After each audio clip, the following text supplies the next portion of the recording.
You know what it's like out of a bottle, but do you know the long journey that bourbon and other spirits take to get into that drink?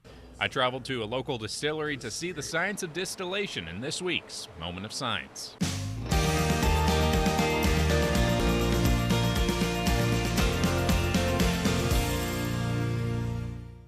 Yeah, a lot of folks here, I'm a distiller, are not really sure if that's a brewery or a winery or what.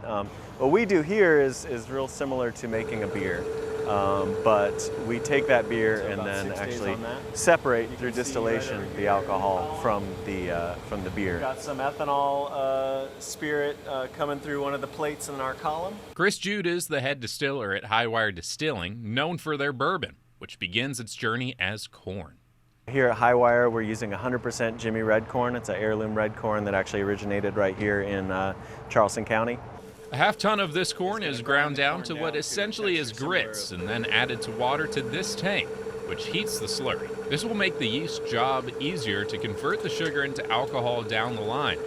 This sugary mixture, called mash, is then cooled down and transported to another tank for fermentation as yeast is added to it. After 5 days, that yeast has converted the sugars in the mash to alcohol to make a basic beer with an alcohol per volume of around 10%.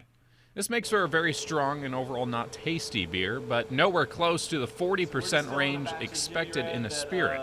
For that, distillation must occur. The distillation process it's not increasing the alcohol, it's basically separating the alcohol from the water portion. Effectively concentrating the alcohol. As that 10% alcohol mash heats up, that alcohol is going to evaporate up into the top right here. And then there's a pipe inside of the head that channels the spirit vapor over to the column. This helps us to get basically multiple distillations in a single run. These vapors rise and cool, eventually condensing into bourbon. Notice the color isn't that characteristic amber just yet. All the spirit coming off the still is always clear, no matter what you're making. It's actually the barrel that gives it the color. In those barrels is where this bourbon will stay and age for a while. This batch a minimum of 2 years. This will mellow the spirit as less desirable compounds evaporate while some of the alcohol is absorbed into the charred oak barrels, imparting that smoky flavor while giving it that color.